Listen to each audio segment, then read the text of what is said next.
ಆಧುನೀಕರಣ ಬಂದಾಗ ನಮ್ಮ ಹಳೆಯದೆಲ್ಲ ಬಹಳ ಅಂದರೆ ಇದು ಇಟ್ ಇಸ್ ಅದು ಒಂದು ಪರಂಪರೆಯಾಗಿ ಗಟ್ಟಿಯಾಗಿ ಉಳಿದಿದ್ರೆ ಮಾತ್ರ ಉಳಿದದ. ಅಂದ್ರೆ ನಾವು ಅದಕ್ಕೆ ಕೋಡಿಫೈ ಆಗಬೇಕು. ಅಂದ್ರೆ ಅದು ಸ್ಟೈಲೈಸೇಷನ್ ಆಗಿ ಹಿಂಗೆ ದೊಡ್ಡ ಒಂದು ಸ್ಟೈಲ್ ಇರ್ತದೆ. ಯಕ್ಷಗಾನಕ್ಕೆ ಒಂದು ಫಾರ್ಮ್ ಆಗಿ ಉಳಿಬೇಕು. ಅದು ಫಾರ್ಮ್ ಆಗಿ ಬದಲಾಗತ್ತಂತ ಒಂದು ಅಮೇಚೂರು ಆದಂಥ ಒಂದು ಇದು. ಅದರಲ್ಲೇ ಕೂಡ ಅವರು ಒಂದಿಷ್ಟು ಅಳವಡಿಸಿದ್ರು. ಅಂದರೆ ನಾಟಕಗಳಿಗೆ ಟಿಕೆಟ್ ಕೊಟ್ಟು ನೋಡೋದು ಇವನ್ನೆಲ್ಲ ಅಳವಡಿಸಿಕೊಂಡಿದ್ರು. ಮುಖ್ಯವಾಗಿ ಅವಾಗ ಒಂದು ದೊಡ್ಡ ಬದಲಾವಣೆ ಆಗ್ತದೆ ನಮ್ಮಲ್ಲಿ. ರೈಲ್ವೆ ನಮ್ಮಲ್ಲಿ ಎಂಟರ್ ಆಗ್ತದೆ. ಅಂದರೆ ರೈಲ್ವೆ ಬ್ರಿಟಿಷರು ತಮ್ಮ ಅನುಕೂಲಕ್ಕೆ ಮಾಡಿದ್ರು, ಅಫ್ಕೋರ್ಸ್ ನಮಗೂ ಅನುಕೂಲ ಆಗ್ತದೆ. ಆದ ಕೂಡ ತಮ್ಮ ಸೇಫ್ಟಿ ಸಲುವಾಗಿ, ತಮ್ಮ ಜೀವನದ ಇದ್ರ ಸಲುವಾಗಿ ಅವರೆಲ್ಲ ಭಾಳ ಮಂದಿ ಅದರಾಗ ಮುಖ್ಯ ಪಾತ್ರಧಾರಿಗಳು, ಅದರಲ್ಲಿ ಸ್ತ್ರೀ ಪಾತ್ರಧಾರಿಗಳು, ಅವರು ರೈಲ್ವೇದಾಗ ನೌಕರಿ ಇಂದ ಭಾಳ ಮಂದಿ ಮೈಗ್ರೇಟ್ ಆಗೋದ್ರಿಂದ ನಿಧಾನವಾಗಿ ಇದು ಆಯಿತು. ಇದು ಒಂದು ಕಾರಣ ನಮಗೆ ಸಿಗ್ತದೆ. ಇನ್ನೊಂದಂದರೆ ಶಾಂತ ಕವಿಗಳೇ 19 ಅಂದರೆ 1918 ತೀರ್ಕೊಂಡ್ರು. ಆವಾಗ 19ನೇ ಶತ ಆರಂಭದಿಂದ ಹಿಡಿದು 20ರವರೆಗೂ ಅವ್ರಿಗೆ ಸ್ವಲ್ಪ ರಂಗಭೂಮಿಯಿಂದ ವಿಮುಕ್ತರಾಗ್ಯಾರ. ಅವ್ರಿಗೆ ಯಾಕೆ ಇದು ಸಾಲಿಲ್ಲ, ಅವರಿಗೆ ಕನ್ನಡದ ಪ್ರಚಾರಕ್ಕೆ ರಂಗಭೂಮಿ ಸಾಲಿಲ್ಲ. ಅವು ಮಾಡ್ಕೊತಾರೆ ಬಿಡು, ಇವರ ತಂಡ ಕಟ್ಟಿ ಅವರು ಸ್ವತಃ ಕೀರ್ತನೆ ಕೇಳಿದ್ಬಿಡ್ತಾರೆ ಅವರು. ಸೊ ಮುಂದಿನ ದಿನಗಳಲ್ಲಿ ಅವ್ರು ಬರೆದದ್ದು ಭಾಳ ಕೀರ್ತನ ವಿದ್ಯಾರಣ್ಯ ವಿಜಯನ ಮುಂದಿನ ದಿನಗಳೇ ಅವ್ರು ಸ್ವತಃ ಕೀರ್ತನ ಮಾಡ್ಕೊತ ಕನ್ನಡ ಪ್ರಚಾರ ಇದು ಸಾರೋದಿಲ್ಲ, ನಾ ಕನ್ನಡದ ಅಸಹ್ಯ ಆಗಿಬಿಡ್ತೀನಿ ಅಂತೇಳಿ ದಾರ ಗೆಜ್ಜಿ ಕಟ್ಕೊಂಡು ಹೊಂಟು ಬಿಡ್ತಾರೆ ಅವರು. ಸೊ ಹೀಗಾಗಿ ಒಂದು ಡೈರೆಕ್ಟರ್ ಒಂದು ಕಂಪನಿದು ಇಲ್ದಂಗೆ ಆಗ್ತದೆ. A director who is mentor, felicitator, ನೀವೇನಾದ್ರು ಅಂದಿರೋದಕ್ಕೆ. ಸೊ ಅವ ಇಲ್ಲ ಅಂದ ಕೂಡ ಅದು ಕಂಪ್ನಿ ಇದು ಒಂಥರ ಇದು ಬರ್ತದೆ. ಮತ್ತು ತಾಳ ತಕ್ಕಂತೆ ಈ ದೃಶ್ಯವೈಭವ ಇವನ್ನೆಲ್ಲ ಅಳವಡಿಸಲಿಕ್ಕೆ ಆ ಕಂಪನಿಗೆ ಸಸ್ಟೈನ್ ಮಾಡಲಿಕ್ಕೆ ಆಗೋದಿಲ್ಲ. ಮುಂದೆ ಬಂದಂಥ ನಮ್ಮ ಇವರು ವೆಂಕೋಬರಾಯರ್ ಕಂಪ್ನಿ ಇರ್ಬೋದು, ಅಥವಾ ನಮ್ಮ ಕೊಣ್ಣೂರು ಕಂಪ್ನಿ ಇರ್ಬೋದು, ಗರಡೂರು ಇರೋದು ಅದೊಂದು ಚರಿತ್ರೆ ಬೇರೆ ಇದೆ, ಅದಕ್ಕೆ ಹೋಗೋದಿಲ್ಲ. ಸೊ ಇವಿಷ್ಟು ಬಟ್ ಒಂದು ಮಾದರಿ ಹಾಕಿದ್ರು. ಅಂದ್ರೆ ವೃತ್ತಿರಂಗಕ್ಕೆ ಬೇಕಾದಂಥ ಒಂದು ಡೀಪ್ ಸೀನು, ಒಳಗಡೆ ನಡೆಯಬೇಕಾದಂಥ ಒಂದು ಸೀನು ಏನು ಭಾಳ ಗಂಭೀರವಾದದ್ದು, ಮುಂದೆ ನಡೆಯುವ ಒಂದು ಹಾಸ್ಯ ಸೀನು ಅನ್ನೋ ಒಂದು ಪರಿಕಲ್ಪನೆಯನ್ನು ಅವರು ನಮಗೆ ಬಿಟ್ಟು ಹೋಗಿದ್ದನ್ನು ನಾವು ಕಾಣ್ತೇವೆ. ಸೊ ಇದಿಷ್ಟು ಅವರು ನಾಟಕ ಇದರಲ್ಲಿ ಬರ್ತದೆ. ಅವರು ಕಾಸ್ಟ್ಯೂಮ್ ಹೆಂಗೆ ಮಾಡ್ಕೋತಿದ್ರು ಅನ್ನೋದು ಕೂಡ ಒಂದಿಷ್ಟು ದಾಖಲೆಗಳೇ ಸಿಗ್ತಾವೆ. ಅಲ್ಲಿ ಮಿಕ್ಸ್ಚರ್ ಆಗಿದ್ದು ಫಾರ್ಸಿ ಕಂಪ್ನಿ ಇವನೇ.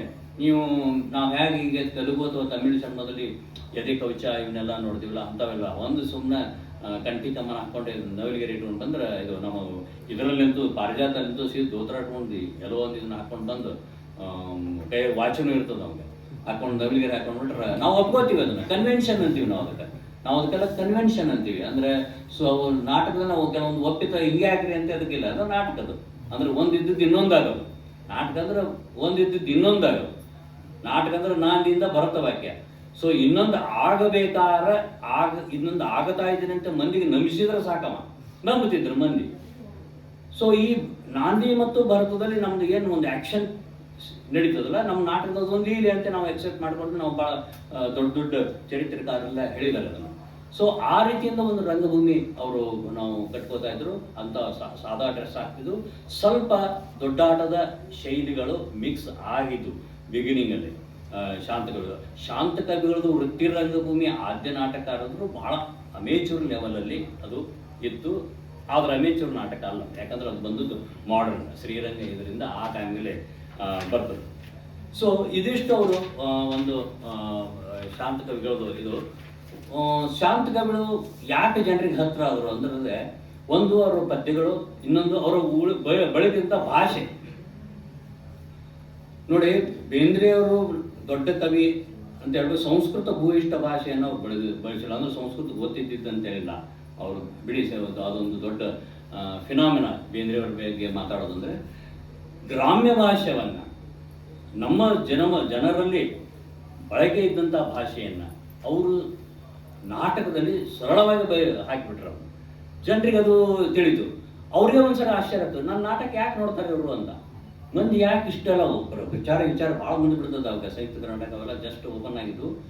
ಯಾಕೆ ನೋಡ್ತಾರೆ ಅಂದರೆ, ಅವರೇ ಒಂದು ಉತ್ತರ ಕಂಡು ಮಾತಾಡ್ಸಿದ್ರಂತೆ. ಅಂದ್ರೆ ನಾವಾಗಿ ರೀಲ್ಸ್ ಮಾಡಿದ್ದು ಏನು ಅನಿಸ್ತಿದ್ದಂತೆ, ಸಿನಿಮಾಗಳು ತೋರಿಸ್ತೀವಲ್ಲ, ಏನು ಅನಿಸ್ತಿದ್ದ ಹೇಳ್ತಾರಲ್ಲ, ಅವ್ರು ಮಾತಾಡ್ಸಿದ್ರಂತೆ. ಅವ್ರು ಏನು ಹೇಳ್ತಾರಂದ್ರೆ, ಯಾಕೆ ನನ್ನ ಹೊಸ ನಾಟಕ ಬಂದ್ರಂದ್ರೆ, ನಮ್ಮ ದೇವಾನುದೇವತೆಗಳು ಕನ್ನಡದಲ್ಲಿ ಮಾತಾಡ್ತಾರಲ್ಲಪ್ಪ ಅಂತ ಅವ್ರಿಗೆ ಒಂದೊಂಥರ ಶಾಕಿಂಗ್ ಅಂದ್ರೆ ಆಶ್ಚರ್ಯ, ಅದೊಂಥರ ನಾಟಕೀಯವಾದಂಥ ಒಂದು ರಸಾನುಭೂತಿ, ನಾ ಹೇಳೋದೊಂದು ರಸಾನುಭೂತಿ ಅವ್ರಿಗೆ ಮಾತಾಡ್ತಾರಲ್ಲಪ್ಪ ಅಂತ ಅವ್ರಿಗೆ ಒಂದು ಇದು. ಹೀಗಾಗಿ ಅವ್ರ ಬಳಕೆಯ ಭಾಷೆ ಎರಡೂ ಮಿಕ್ಸ್ ಮಾಡಿ ಆಡಲಿಕ್ಕೆ ನಮ್ಗೆ ಹೆಂಗೆ ನಮ್ಮ ಇದರಲ್ಲಿ ಬರುವಂಥದ್ದು ಒಂದು ಮಾತಾಡ್ತಾರೆ. ಮತ್ತು ಅವ್ರು ಶೃಂಗಾರ ರಸ ನೀವು ಓದಿಬಿಟ್ರೆ ಅವ್ರ ನಾಟಕವನ್ನು ನೀವು ಯಾವ ನೀವು ವಿರಹ ತರಂಗ ರಾಜತರಂಗಿಣಿ ಕೂಡ ಕಡಿಮೆ ಇರೋರು ಅಷ್ಟು ಒಂದು ಇದರಲ್ಲಿ ಬರೀತಾರೆ. ಹೀಗಾಗಿ ಅವರು ಜನಪರವಾಗಿದ್ರಲ್ಲ, ಅಂದರೆ ಸಾದಾ ಮಂದಿ ಅವಾಗೆಲ್ಲ ಏನಾರು ಕೀರ್ತನೆಗಳಿಂದ ದೊಡ್ಡ ದೊಡ್ಡ ಮಂದಿ ಜೊತೆಗೆ ಹೋಗ್ಬೇಕು, ಹೋಗಿ ಗುಡಿಯಾಗ ಹಾಡಬೇಕು, ಇದೆಲ್ಲ ಹನ್ನೆರಡು ಮಂದಿ ದೊಡ್ಡ ದೊಡ್ಡ ಮಂದಿ ಇಲೈಟಿಸ್ಟೆಲ್ಲ ಇದನ್ನ ಮಾಡ್ತಿದ್ರು. ಇವ್ರಂಗಲ್ಲ ಬರೀ ಹಾಡಿರ್ತೇನೆ ಅಂತ ಹೇಳಿ ಶುರು ಮಾಡಿಬಿಡ್ತಿದ್ರು. ಹಂಗೆ ಆ ಥರ ಒಂದು ನೇಚರ್ ಇತ್ತು. ಅದಕ್ಕಾಗಿ ದೊಡ್ಡ ದೊಡ್ಡ ಅವಾಗಿನ ದೊಡ್ಡ ಪಂಡಿತರಿಗೂ ಸೇರಿಸ್ತಿದ್ದಿಲ್ಲ. ಅವನಿಗೆ ಎಲ್ಲ ಬಿಟ್ಟವ ಅಂತ ಆಗಲೇ ಹೇಳಿದಂಗೆ ಎಲ್ಲ ಬಿಟ್ಟವ ಇವ ಅಂತ ಈಗ ಸೇರಿಸ್ತಿದ್ದಿಲ್ಲ. ಬಟ್ ಅಷ್ಟು ಫ್ರೀ ಆಗಿದ್ರು, ಆ್ಯಸ್ ಎಲ್ಲ ನಾಟಕಕಾರರಂಗೆ ಇದ್ರು. ನಾಟಕ ಕಂಪನಿಯವ್ರು ಇರ್ತಾರಲ್ಲ ಹಾಗೇ ಇದ್ರು ಅವರು. ಅಷ್ಟು ತಮ್ಮ ಜೀವನನ ಮುಕ್ತವಾಗಿ ಅವರು ಇದನ್ನು ಮಾಡ್ಕೊಂಡಿದ್ದಾರೆ. ಮನೆತನದ ಕೆಲವು ತೊಂದರೆಗಳಿದ್ದರೆ ಆ ವಿಷಯ ಬೇಡಿಲ್ಲ. ಒಂದು ಮಾತು ನಾವು ಓದ್ತೇನೆ, ಅವ್ರು ಓದಿ ನಾನು ನನ್ನ ಇದನ್ನು ಮುಗಿಸ್ತೇನೆ. ಒಂದು ಬೇಂದ್ರೆಯವರು ಅವ್ರ ಬಗ್ಗೆ ಏನು ಹೇಳಿದಾರೆ ಅದೊಂದು ಮಾತೇಳಿ ನಾನು ಮುಗಿಸ್ತೇನೆ. ಅವರು ಅನಿರುದ್ಧನ ಪಾತ್ರ, ಅದೇ ಕೃಷ್ಣನ ಮೊಮ್ಮಗ ವಿಷಯ ನೋಡ್ತಾನೆ. ಅವ್ ಬಂದು ಕಣ್ಣು ಮುಚ್ಚಿಡ್ತಾನೆ. ಈ ಚಿತ್ರರೇಖೆ ಒಂಥರ ಕಿಡ್ನ್ಯಾಪ್ ಮಾಡಿದಂಗೆ ಅದ. ಅವ್ನು ಗಂಡಸನ್ ಕಿಡ್ನ್ಯಾಪ್ ಮಾಡೋದು ಮಾಡ್ಕೊಂಡು ಬಂದು ಹಾಕ್ಬಿಡ್ತಾನೆ. ಫಸ್ಟ್ ನೋಡ್ತಾನೆ ಆಕಿನ ಯಾರನ್ನ ವಿಷಯ ನೋಡ್ತಾನೆ. ಸಣ್ಣ ಅದನ್ನು ನನ್ನ ದೊಡ್ಡ ಮಾತದು ನಾನು ಅಬ್ರಿಜ್ ಮಾಡ್ಕೊಂಡಿದ್ದೇನೆ. ಅನಿರುದ್ಧ, ಆಹಾ ಏನು ಸೌಂದರ್ಯ ಪ್ರತಿಮಾ ಇದು, ಈ ನೇತ್ರ ಕಟಾಕ್ಷದ ಹೊಳಪು, ಈ ಕಪೋಲ ಕಾಂತಿ, ಈ ಬಿಂಬಾಧರದ ಆ ರಾಗ, ಈ ದಂತ ಪಂಕ್ತಿಗಳ ಶೋಭ, ಈ ಕಂಬು ಕಂಠದ ಮಾಟ, ಈ ಬಾವು ಭಲ್ಲರಿಯ ನುಣುಪು, ಈ ವೃತ್ತಕುಚದ ಬಂಧುರ್ಯ, ಈ ಸುಂದರ ಕಟಿಕ ಸೂಕ್ಷ್ಮತ್ಮ, ಈ ತರುಣ ಪಲ್ಲವಕ್ಕೆ ಸನ್ನಿಭಾವದ ಚರಣಗಳ ವಿಸ್ತಾರ, ಇನ್ನು ಈ ನಿಲ್ಲುವ ತೀಟು ಶಬ್ದಗಳನ್ನು ತೀಟು ಭಾಳ ಯೂಸು ಮಾಡಿದ್ರೆ ಥೇಟ್ ಅಂತೀವಿ. ತೀಟು ಈ ಶರಗು ಹೊಯ್ದುಕೊಳ್ಳುವ ವಯ್ಯಾರ, ಈ ಮುರುವತ್ತು ಎಲ್ಲರ ಶಬ್ದ ಈಗ ಮುರುವತ್ತು ವೆರಿ ರೇರ್ಲಿ ನಾವು ಯೂಸ್ ಮಾಡೋದು. ಮುಂತಾದವು ನೋಡುವುದು ಎರಡು ನೇತ್ರ ಧಾರಣ ಮಾಡಿದ ಅನಿರುದ್ಧನ ಅಸಾಧ್ಯವು. ಸೊ ಈ ಡೈಲಾಗ್ಗಳನ್ನ ನೀವು ಒಂದು ಹೇಳಬೇಕಾದ್ರೆ ಅಲ್ಲಿ ಏನೊಂದು ಕರೆಂಟ್ ಇದು ಇರ್ತಿತ್ತಲ್ಲ. ಸೊ ಅಷ್ಟು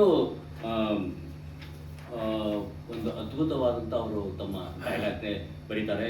ನೀವು ಸೀತಾರಣ್ಯ ಪ್ರವೇಶದಲ್ಲಿ ಸೀತೆಯ ಮಾತು 2 ಪೇಜ್ ಪುಟಗಳು, ಹಾಗೆ ಆಲಾಪ, ಆಮೇಲೆ ಇವನು ರಾಮನ ತೊಂದರೆ ಅವನ್ನೆಲ್ಲ ಇದನ್ನು ಮಾಡಿಬಿಟ್ರೆ ನಿಮಗೆ ಬೇಕಾದಷ್ಟು ಪದ್ಯಗಳಿವೆ. ಟೈಮ್ ಇದನ್ನು ನೋಡೋಣ ನಾವು.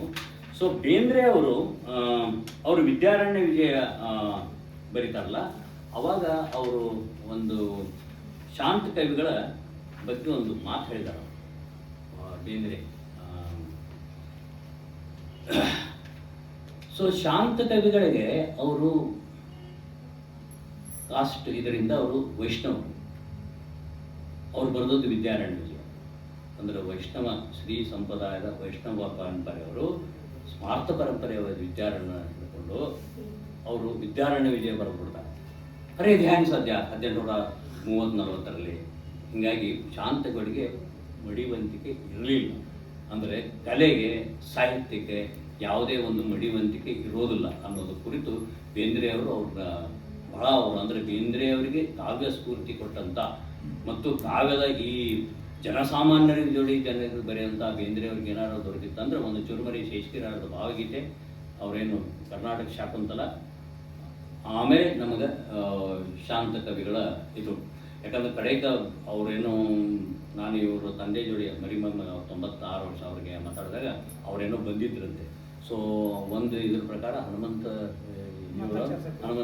ಚಕ್ರಿ ಅವರಿಗೆ ಎಲ್ಲ ನಮ್ಮ ಪುಸ್ತಕ ತಗೊಳ್ಪ ಅಂತ ಕೊಟ್ಟರಂತೆ. ಒಟ್ಟು ಅವ್ರು ಮತ್ತೊಂದು ಕಡೆ ಹೋದು, ಮತ್ತೊಂದು ಎಲ್ಲೋ ಹೋದು, ಈಗ ಎಲ್ಲಿ ಏನೂ ಸಿಗ್ತಾನೆ ಇಲ್ಲ. ಸೊ ಅವರು ಹೇಳ್ತಾರೆ, ಶಾಂತ ಕವಿಗಳು ಭಕ್ತಿ ಮಾರ್ಗದ ತಿಳಿದುಕೊಂಡವರಾಗಿದ್ದರು, ಕೀರ್ತನಕಾರರಾಗಿ ತಮ್ಮ ಸಾಹಿತ್ಯವನ್ನು ತಾವೇ ನಿರ್ಮಿಸಿಕೊಳ್ಳಬಲ್ಲ ಪ್ರತಿಭಾಂತ ಆಶು ಕವನಗಾರರಾಗಿದ್ದರು. ಕನ್ನಡ ಸಮಾಜಕ್ಕೆ ಆದ್ಯ ನಾಟಕರಾಗಿದ್ದರು. ಅವರು ತಮ್ಮ ಕೀರ್ತನದಲ್ಲಿ ಹೇಳುವಂತೆ, ನಿನ್ನ ವಸ್ತುವನ್ನು ನೀನೇ ನೋಡುಗಿಳಿಯ, ನೋ ತಾಯಿ ಯುವರ್ ಸನ್. ಶರೀಫರು ಹೇಳ್ತಾರೆ, ನಿನ್ನ ನೀನೇ ನೋಡ್ಕೋ, ನೀನೇ ನೋಡ್ಕೊಂಡು ಶೇರ್ಪುರದ ಒಂದು ಪದ್ಯನೇ ಇದೆ, ಹೌದೇ? ದುರಭಿಮಾನ ನಿರಭಿಮಾನ ಜನರಲ್ಲಿ ಸಾಕಷ್ಟು ಇದ್ದಿತ್ತು. ಆದರೆ ತಾತ್ವಿಕ ಸ್ವಾಭಿಮಾನಕ್ಕೆ ಕವಿದೃಷ್ಟಿ ಬೇಕು. ಅದು ಶಾಂತ ಕವಿಗಳಲ್ಲಿ ಅಪರಂಪಾರವಾಗಿತ್ತು. ಶಾಂತ ಕವಿಗಳ ಮಹತ್ವವಿರುವುದು ಅವರು ಕವಿಯ ಪ್ರಜ್ಞೆಗೂ ಮತ್ತು ಭಾಷೆಗೆ ಇರುವ ಅವಿಭಾಜ್ಯವಾದ ಸಂಬಂಧವನ್ನು ಅದರ ತೀವ್ರ ಸ್ವರೂಪದಲ್ಲಿ ಕಂಡುಗಟ್ಟರು. ಕವಿಯ ಪ್ರಜ್ಞೆ ಅಂದ್ರೆ ಅವನದೇನು ಪ್ರತಿಭೆ, ಕಾನ್ಸಿಯಸ್, ಇಮ್ಯಾಜಿನೇಷನ್ ಇವೇನು ಹೇಳ್ತೀವಲ್ಲ, ಮತ್ತು ಭಾಷೆಗಳು. ನಮ್ಮ ಈ ಪ್ರಜ್ಞೆ ರೂಪುಗೊಳ್ಳೋದು ಭಾಷೆಯ ಮುಖಾಂತರ. ಗೆಸ್ಚರಿಂದ ನಾವು ಪೋಸ್ಚರ್, ಆಮೇಲೆ ಭಾಷೆಗೆ ನಾವು ಶಿಫ್ಟ್ ಆಗ್ತಿರ್ತೀವಲ್ಲ. ಸೊ ಈ ಭಾಷೆಗೆ ಬರೋದು ಪ್ರಜ್ಞೆಯಿಂದ ಭಾಷೆಗೆ ನೋಡಿದಾಗ ಅದು ಸಾಹಿತ್ಯ ಕೃತಿಯಾಗಿ ರೂಪುಗೊಳ್ಳುತ್ತದೆ ಮತ್ತು ನಮ್ಮ ಕಾನ್ಸೆಪ್ಚುಯಲ್ ಅಂದ್ರೆ ಅದನ್ನು ಒಂದು ಮೀಮಾಂಸೆಯಾಗಿ ನಾವು ನಿರೂಪಣೆ ಮಾಡ್ತೀವಿ. ಅದನ್ನು ಅವರು ಬಹಳ ತೀವ್ರವಾಗಿ ಅನುಭವಿಸಿದರು. ಅಂದರೆ ನಾವು ಬರೆಯೋದಕ್ಕೂ ನಮ್ಗೆ ಇರೋದಕ್ಕೂ ಒಂದು ಅವಿನಾಭಾವ ಸಂಬಂಧ ಇರುವುದು. ಅವಿಭಾವ ಸಂಬಂಧ ನಾವು ತೀವ್ರ ಸ್ವರೂಪದಲ್ಲಿ ಕಂಡುಕೊಂಡದ್ದು ಅವರ ಈ ಮೂಲಭೂತ ಅನ್ವೇಷಣೆ ಒಂದು ಚಾರಿತ್ರಿಕ ಘಟ್ಟದಲ್ಲಿ ಅನಿವಾರ್ಯ ಆಗಿದ್ದಷ್ಟೇ ಮುಗ್ಧವೂ ಆಗಿತ್ತು. ಅವ್ರಿಗೆ ಅದು ಬೇಕಾಗಿತ್ತು. ಆದ್ರೆ ಅದು ಒಬ್ಬ ಕವಿ ಹೃದಯದ ಮುಗ್ಧತೆಯೂ ಇತ್ತ. ಇಲ್ಲಾಂದ್ರೆ ನಾ 32 ನಾಟಕ, 72 ಎತ್ತೊಂಪತ್ತರೆ ಬಾಳಲಾರದ ಕೃತಿಯಂ ಗೈದನ ಅದನ್ನು ಮೆಚ್ಚಿದವರಿಲ್ಲ ಅಂತ ಅವರೇ ಬರೀತಾರೆ. ಇನ್ನೊಂದು ಕಡೆ ಅವರು ಮೆರವಣಿಗೆ ಮಿಗಿಲಾಯಿತು ಇಲ್ಲಂತೆ, ಇನ್ನೊಂದು ಕಡೆ ಅವರೇ ಬೈತು ಎಲ್ಲ ಮುಗಿತು, ಇನ್ನು ನಾನು ಹೋಗ್ತೇನೆ ಅಂತ ಅವರೇ ಹೇಳ್ಕೊತಾರೆ. ಅಂದರೆ ಅವರಿಗೆ ಒಂದು ರೀತಿಯಿಂದ ಇಲ್ಲಿ ದೊಡ್ಡ ಜನರು ತಮ್ಮ ಕಾವ್ಯವನ್ನು ಇದನ್ನು ಮಾಡಿದ್ದಕ್ಕೂ ಅದನ್ನು ಉಪೇಕ್ಷೆ ಮಾಡಿದ್ದಕ್ಕೂ ಸಂಕಟನೂ ಇದೆ. ಇನ್ನೊಂದು ಆಯ್ತಲ್ಲಪ್ಪ, ನಾನು ಮೀರಿತು, ನನ್ನ ಮೆರವಣಿಗೆ ಮಿಗಿಲಾಯಿತು, ಬರೆದಿದ್ದೆಲ್ಲ ಇದು ಆಯಿತು, ಎಲ್ಲ ನನಗೆ ಧನ್ಯವಾಯಿತು ಕರ್ನಾಟಕದಲ್ಲಿ ಬಿಟ್ಟಿದ್ದಂಥ ಒಂದು ಧನ್ಯತಾ ಭಾವನೂ ಇದೆ. ಎರಡೂ ಕೂಡ ಇದೆ. ಹಾಗೆ ಮುಗ್ಧವಾಯಿತು. ಉತ್ತರ ಕರ್ನಾಟಕಕ್ಕೆ ದಕ್ಷಿಣ ಮಹಾರಾಷ್ಟ್ರದ ಬಾಲಂದೇಶಿ ಆಗುವ ಹಣೆಬರ ಇನ್ನೂ ಅಳಿಸಿ ಹೋಗಿಲ್ಲ. ಇನ್ನೂ ನಾವು ಅದನ್ನು ಅಳಿಸಿ ಹೋಗಿಲ್ಲ. ಇದು ನಿಷ್ಠುರವೆನಿಸಿತು. ದುರಭಿಮಾನ ಕೇವಲ ಅನವಶ್ಯಕವೂ ಹೌದು. ಆದರೆ ಶುದ್ಧ ಅಭಿಮಾನಕ್ಕೆ ಇತಿಹಾಸದ ತತ್ವಜ್ಞಾನವೂ ಬೇಕು.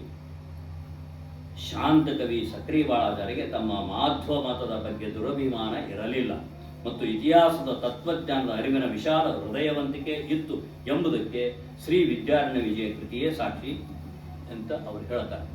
ಈ ವಿದ್ಯಾರಣ್ಯ ವಿಜಯಕ್ಕೆ ಆಲೂರು ವೆಂಕಟರಾಯ ಸುದೀರ್ಘವಾದ ಒಂದು ಮುನ್ನುಡಿಗೆ, ಒಂದು 3 ಪುಟದ, ಒಂದು 3-4 ಪುಟದ ಮುನ್ನುಡಿ ಬರೆದು, ಇದು ಒಂದು ಆಚಾರ್ಯ ಕೃತಿ. ಇದು ಕನ್ನಡ ಇದರಲ್ಲಿ ಒಂದು ಆಚಾರ್ಯ ಕೃತಿ. ಇದನ್ನು ಪ್ರತಿಯೊಬ್ಬರು ನೀವು ಓದಬೇಕು ಅಂತ ಅವ್ರು ಹೇಳ್ತಾರೆ. ಹೇಳಿ ಕಡೆಗ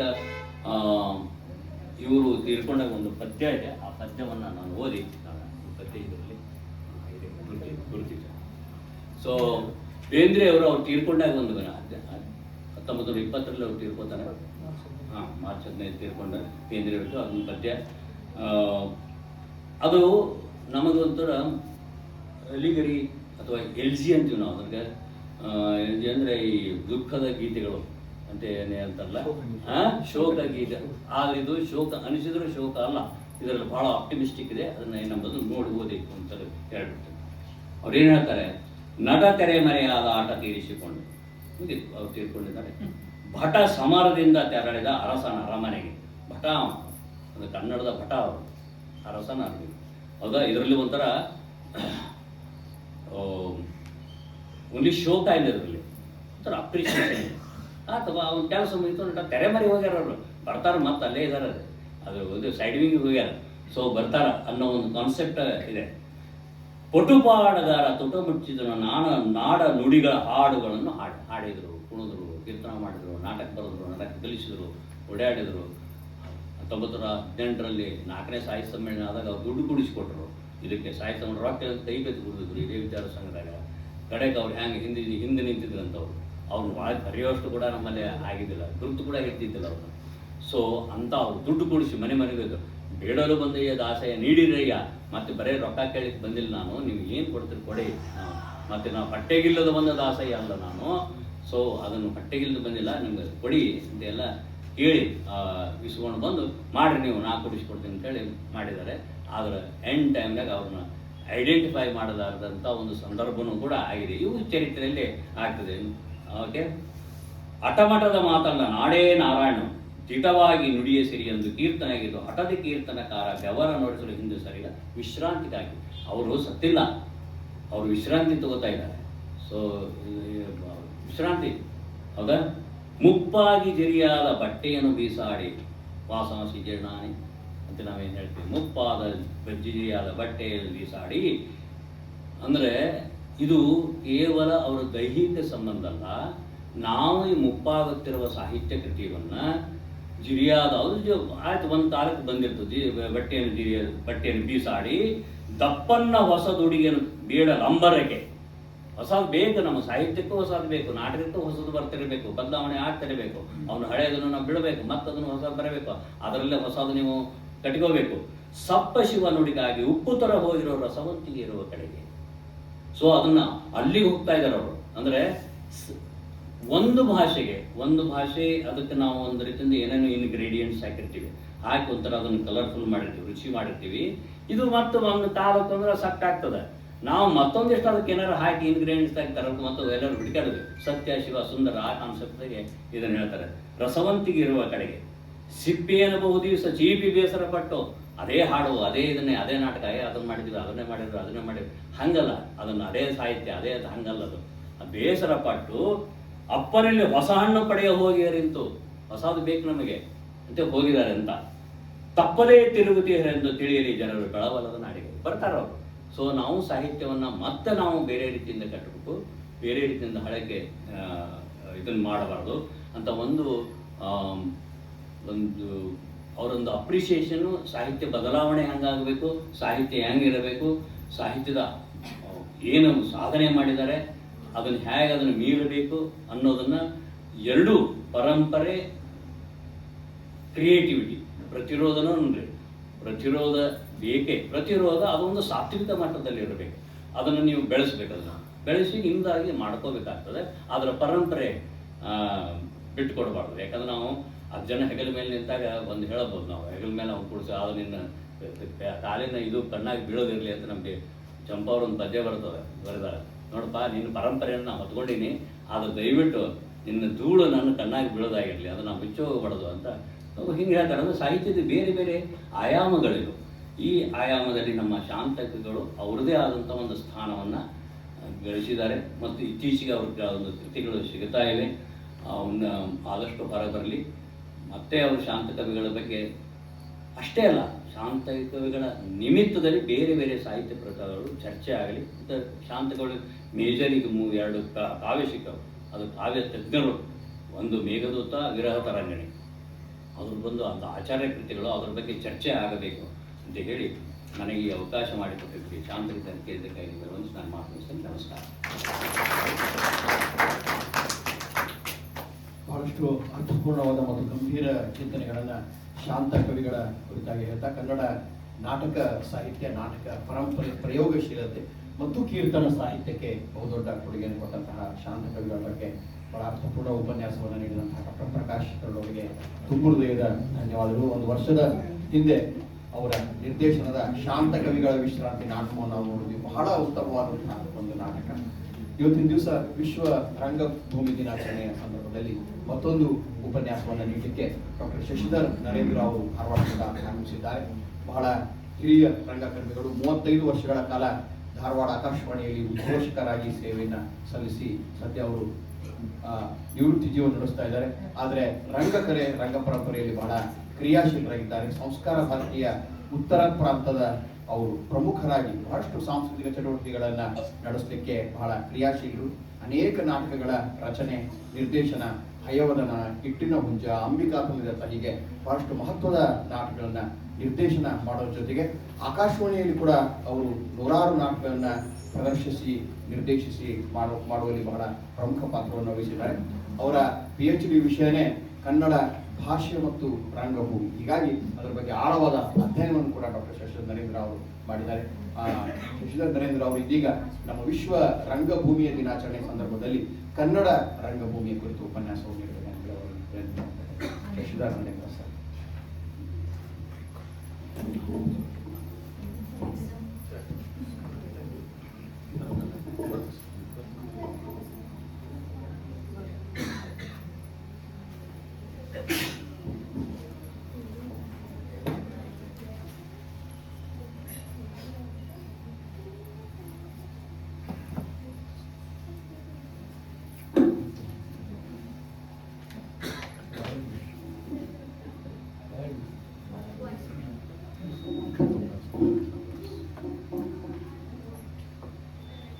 ಎಲ್ಲರಿಗೂ ನಮಸ್ಕಾರ.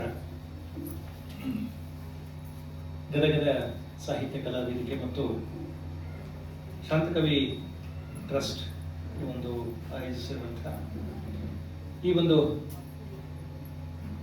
ಸಾಹಿತ್ಯಿಕ ಕಾರ್ಯಕ್ರಮದಲ್ಲಿ ಪಾಲ್ಗೊಳ್ಳಲಿಕ್ಕೆ ಬಹಳ ಸಂತೋಷ ಅನಿಸ್ತದೆ. ವಿಶೇಷವಾಗಿ ವಿಶ್ವ ರಂಗಭೂಮಿ ದಿನಾಚರಣೆಯ ಹಿನ್ನೆಲೆಯಲ್ಲಿ ಇಲ್ಲಿ ಈ ಒಂದು ಕಾರ್ಯಕ್ರಮವನ್ನು ಆಯೋಜನೆ ಮಾಡಿದ್ದಾರೆ. ಜಗವೇ ಒಂದು ನಾಟಕ ರಂಗ, ನಾವೆಲ್ಲ ಪಾತ್ರಧಾರಿಗಳು ಅನ್ನುವಂಥದ್ದು ಬಹಳ ಜನಜನಿತವಾಗಿರುವಂತಹ ಶೇಕ್ಸ್ಪಿಯರ್ ಆದಿಯಾಗಿ, ಶೇಕ್ಸ್ಪಿಯರ್ ಒಂದರ ಲೆಕ್ಕದಲ್ಲಿ ಇತ್ತೀಚಿನ ಒಂದು 400-500 ವರ್ಷದ ಹಿಂದೆ ಹೇಳಿದಂತಹ ವಿಷಯ ಆಗಿದ್ರು ಕೂಡ ಈ ವಿಷಯ ಸಾವಿರಾರು ವರ್ಷಗಳಿಂದ ನಮ್ಮ ಭಾರತೀಯ ಪರಂಪರೆಯಲ್ಲಿ ಇದೆ.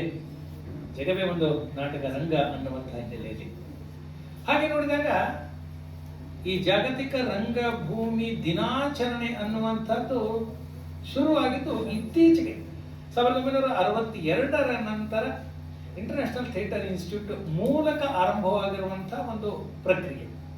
ಅದರಲ್ಲೂ ನಾವು ಸುಮಾರು ಈಗ ಪ್ರಕಾಶ್ ಅವರು ಗೊತ್ತಿರುವ ರೀತಿಯಲ್ಲಿ 62ರಲ್ಲಿ ಆರಂಭ ಆದರೂ ಕೂಡ ಭಾರತದಲ್ಲಿ ವಿಶೇಷವಾಗಿ ಇದರ ಆಚರಣೆ 2000 ನಂತರನೇ ಹೆಚ್ಚು ಪ್ರಚಲಿತವಾಗಿ ವಿಶ್ವ ರಂಗಭೂಮಿ ಆಚರಣೆ ಮಾರ್ಚ್ 27 ಅಂತ ಹೇಳಿ ಆಚರಣೆಯನ್ನು ಮಾಡ್ತಾ ಬಂದದ್ದನ್ನು ನಾವು ನೋಡ್ತಾ ಇದ್ದೀವಿ. ಆದರೆ ಇದಕ್ಕೂ ಪೂರ್ವದಲ್ಲಿನೇ ಭಾರತೀಯ ರಂಗ ಪರಂಪರೆಯ ಹಿನ್ನೆಲೆಯಲ್ಲಿ ನೋಡಿದಾಗ ಇವತ್ತು ನಾಟ್ಯಶಾಸ್ತ್ರದಿಂದ ನಾವು ನೋಡ್ತೀವಿ. ಅದರ ಹಿಂದೆ ಇರುವಂತಹ ಕೃಷಾಶ್ವ, ಶಿಲಾದಿ ಇತ್ಯಾದಿ ಇತ್ಯಾದಿ ಇತಿಹಾಸವನ್ನು ನಾವು ನೋಡ್ತೀವಿ. ಹಾಗೆಯೇ ಜಾಗತಿಕ ಪರಂಪರೆಯಲ್ಲಿ ಭಾರತೀಯ ನಾಟಕಕಾರ ಈಗ ಕಾಳಿದಾಸ, ಭಾಸ, ಭೋಭೂತಿ ಇತ್ಯಾದಿಗಳೆಲ್ಲರ ನಾಟಕಗಳನ್ನು ನಾವು ನೋಡಿದಾಗ ಈ ಪರಂಪರೆ ಇದಕ್ಕೊಂದು ಸುಮ್ಮನೆ ಒಂದು ನಮ್ಮಲ್ಲಿ ಹೇಗಾಗಿದೆ ಅಂತಂದ್ರೆ ಪ್ರತಿಯೊಂದಕ್ಕೂ ಕೂಡ ಪಾಶ್ಚಾತ್ಯರ ಅನುಕರಣೆ ಆಗಿದೆ. ಒಂದು ಪ್ರೇಮಿಗಳ ದಿನಾಚರಣೆಯಿಂದ ಹಿಡ್ಕೊಂಡು ಎಲ್ಲಿವರೆಗೆ ಅಂತಂದ್ರೆ ಬಹಳ ಬೇಸರ ಅನಿಸ್ತದೆ. ಒಂದು ರಕ್ತ ದಿನಾಚರಣೆ ಆಗಿರ್ಬೋದು, ಅತ್ಯಂತ ನಿಕೃಷ್ಟವಾಗಿರುವಂತಹ ಒಂದು ಪೆನ್ ದಿನಾಚರಣೆ ಆಗಿರ್ಬೋದು, ಪ್ರತಿಯೊಂದಕ್ಕೂ ಕೂಡ ಮಾಡಿ ಒಂದು ಜಾಗತೀಕರಣವಾಗಿ ಅದನ್ನ ಒಂದು ಏನೋ ಒಂದು ರೀತಿಯ ಮಾಲ್ ಅಥವಾ ಒಂದು ಇದರಲ್ಲಿ ಅದನ್ನು ಬಳಸುವ ರೀತಿಯಲ್ಲಿ ಆಗಿದ್ದನ್ನು ನಾವು ನೋಡ್ತೀವಿ. ಆದರೆ ಇವತ್ತಿನ ಪ್ರಸ್ತುತ ಕಾಲಘಟ್ಟದಲ್ಲಿ ಅದು ಗದಗಿನಂತಹ ಒಂದು ಐತಿಹಾಸಿಕ ಸ್ಥಳದಲ್ಲಿ ಶಾಂತಕವಿಗಳ ಒಂದು ಕ್ರಿಯಾಶೀಲವಾಗಿರುವಂತಹ ಕ್ಷೇತ್ರದಲ್ಲಿ ನಾವು ನಿಂತು ನೋಡಿದಾಗ ಹಾಗಾದ್ರೆ ಜಾಗತಿಕ ಪರಂಪರೆಯಲ್ಲಿ ಏನಾಗಿರ್ಬೋದು ಅನ್ನೋದಕ್ಕೆ ಬಹಳ ಶಾಂತಕವಿಗಳೇ ಬರ್ಕೊಂಡಿದ್ದಾರೆ. ಅವರ ಹಿನ್ನೆಲೆಯಲ್ಲಿ ನಾವು ಇವತ್ತು ನೋಡ್ಬೇಕಾಗಿದೆ. ಬೇರೆ ಭಾಷೆಗಳ ಪ್ರಭಾವದಿಂದ ಕನ್ನಡದಲ್ಲಿ ಯೋಚಿಸುವುದನ್ನು, ಭಾವಿಸುವುದನ್ನು, ಅನುಭವಿಸುವುದನ್ನು ಮರೆತು ಬಿಟ್ಟರೆ ಆಗ ಕನ್ನಡಕ್ಕೆ ತೊಂದರೆಗಳು ಎದುರಾಗುತ್ತವೆ ಅಂತ ಅದ್ಭುತವಾದಂಥ ಮಾತನ್ನು ಹೇಳ್ತಾರೆ. ಅಂದ್ರೆ ವಿಶೇಷವಾಗಿ ಇವತ್ತು ನಾವು ಇದನ್ನ ಬಹಳ ಗಂಭೀರವಾಗಿ ವಿಚಾರ ಮಾಡಕ್ಕಂತ ಸನ್ನಿವೇಶ ಇದೆ. ಹಿಂದಿ ನಮಗೆ ಬೇಡ ಅಂತ ಹೇಳಿ ಸರ್ಕಾರನೇ ಒಂದು ನಿರ್ಣಯವನ್ನ ತಗೊಳ್ಳುವಂತ ಕಾಲಘಟ್ಟದಲ್ಲಿದ್ದಾಗ ಎಂಥ ಮೂರ್ಖರ ಒಂದು ಆಡಳಿತದಲ್ಲಿ ನಾವು ಇದೇವಿ ಅಂತ ನಾವು ವಿಚಾರ ಮಾಡಬೇಕಾಗಿದೆ. ಭಾರತೀಯ ಪರಂಪರೆಯಲ್ಲಿ ನಾವು ಇದನ್ನು ನೋಡಿದಾಗ ಎಷ್ಟು ಗಂಭೀರವಾದಂತಹ ವಿಷಯ ಇದೆ, ಎಷ್ಟು ಗಂಭೀರವಾದಂತಹ ಪರಂಪರೆ ಇದೆ. ಜಾಗತಿಕ ರಂಗಭೂಮಿ ಹಿನ್ನೆಲೆಯಲ್ಲಿ ನೋಡಿದಾಗ ಶಾಂತಕವಿಗಳು ಮಾಡಿದಂಥ ಕಾರ್ಯ ಆದ್ಯ ನಾಟಕಕಾರರಾಗಿ, ಆದರೆ ಬಳಸ್ಕೊಂಡಿರುವಂತಹ ವಿಷಯಗಳು ಉಷಾಹನ ಆಗಿರ್ಬೋದು, ವತ್ಸಲಾಹನ ಆಗಿರ್ಬೋದು, ಕೀಚಕವಧ ಆಗಿರ್ಬೋದು, ಸುಂದ ನಾಟಕಗಳಾಗಿರ್ಬೋದು, ಈ ಎಲ್ಲವೂ ಕೂಡ ಜಾಗತಿಕವಾದಂಥ ಕಥೆಗಳೇ. ನಮ್ಮಲ್ಲಿ ಒಂದು ಭಾರತೀಯ ಪರಂಪರೆಯಲ್ಲಿ ರಾಮಾಯಣ, ಮಹಾಭಾರತ, ಉಪನಿಷತ್ತು, ಪುರಾಣ, ಪುಣ್ಯ ಕಥೆಗಳನ್ನ ಬಿಟ್ಟರೆ ಉಳಿದೆಲ್ಲವೂ ಕೂಡ ಅತ್ಯಂತ ಸಾದಾ ಸಂಗತಿಗಳು. ಹಾಗೆ ಪ್ರತಿಯೊಂದನ್ನು ಕೂಡ ಇವತ್ತು ನಮ್ಮ ಈಗಿನ ಕಾಲಘಟ್ಟದಲ್ಲಿ ಹೇಳೋದಾದ್ರೆ ಒಂದು ರೀತಿ ಎರಡು ಸಂಗತಿಗಳು. ಒಂದು ಶಾಂತಕವಿಗಳು ಮತ್ತು ಭಾರತೀಯ ಪರಂಪರೆ ಅಂತ ಹೇಳಿ ಬಂದಾದ್ರೆ ವಿಶ್ವರಂಗಭೂಮಿ ದಿನಾಚರಣೆ ಅನ್ನೋದು ಕೂಡ ಇಲ್ಲಿ ನಮ್ಮ ದತ್ತಪ್ರಸನ್ನ ಅವರ ಜೊತೆಗೆ ಸೇರಿಸುವಂತಹದ್ದು. ಹಾಗೆ ಕನ್ನಡದ ಮಟ್ಟಿಗೆ ಇವತ್ತು ತಮಗೆಲ್ಲ ಗೊತ್ತಿರುವ ಹಾಗೆ ಇಡೀ ಜಗತ್ತಲ್ಲಿ ಈ ಒಂದು ವಿಶ್ವರಂಗಭೂಮಿ ದಿನಾಚರಣೆ ಅಂಗವಾಗಿ ಜಾಗತಿಕವಾಗಿ ಗುರುತಿಸಿಕೊಂಡಿರುವಂತಹ ಒಬ್ಬ ರಂಗಕರ್ಮಿ ಪ್ರತಿ ವರ್ಷ ಒಂದೊಂದು ಸಂದೇಶವನ್ನ ಕೊಡ್ತಾರೆ. ರಂಗಭೂಮಿ ಕ್ಷೇತ್ರಕ್ಕೆ ಒಂದೊಂದು ಸಂದೇಶವನ್ನು ಕೊಡ್ತಾರೆ. ಆ ಸಂದೇಶದ ಸಾರಾಂಶವನ್ನ ದತ್ತಪ್ರಸನ್ನ ಆರಂಭದಲ್ಲಿ ಓದಿದ್ರು. ಹಾಗೆ ಭಾರತೀಯರು ಜಾಗತಿಕ ರಂಗಭೂಮಿಗೆ ಯಾರು ಕೊಟ್ಟಿದ್ದಾರೆ ಅಂತ ನೋಡಿದಾಗ ಕನ್ನಡದಿಂದ ಕೊಟ್ಟಿರುವಂಥವ್ರು ಡಾಕ್ಟರ್ ಗಿರೀಶ್ ಕಾರ್ನಾಡ್.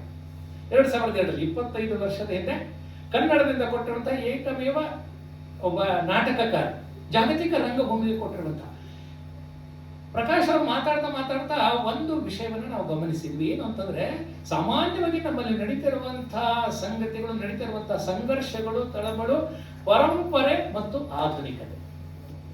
ಇದು ಯಾವತ್ತೂ ಕೂಡ ನಮ್ಮ ನಮ್ಮ ಮನಸ್ಸಲ್ಲಿ, ನಮ್ಮ ನಡುವೆ ನಡೀತಿರುವಂತಹ, ನಮಗೂ ಕೂಡ ಅನಿಸ್ತದೆ ಇದಕ್ಕೆ ಈ ಬಣ್ಣದ ಸೀರೆ ಸೆನ್ನ, ಇದು ಸೆನ್ನ, ಇದು ಪರಂಪರೆ ಇದೆ, ಕಾಂಟ್ರಾಸ್ಟ್ ಅನ್ನುವಂಥದ್ದಿದೆ, ಅಥವಾ ಇದಕ್ಕೆ ಇದು ಸೂಕ್ತ ಆಗ್ತದೆ ಅನ್ನುವ ರೀತಿಯಲ್ಲಿ ಹೇಗಿದೆಯಲ್ಲ. ಅದಕ್ಕೆ ಮೊನ್ನೆ ನನಗೊಂದು 3-4 ವರ್ಷದಿಂದ ನಾನು ಹರಿಯಾಣದಲ್ಲಿ ಹೋದಾಗ ಅಲ್ಲಿ ಒಬ್ಬ ಮಿನಿಸ್ಟರ್ ಒಂದು ವಿಷಯವನ್ನು ಹೇಳಿದ್ರು.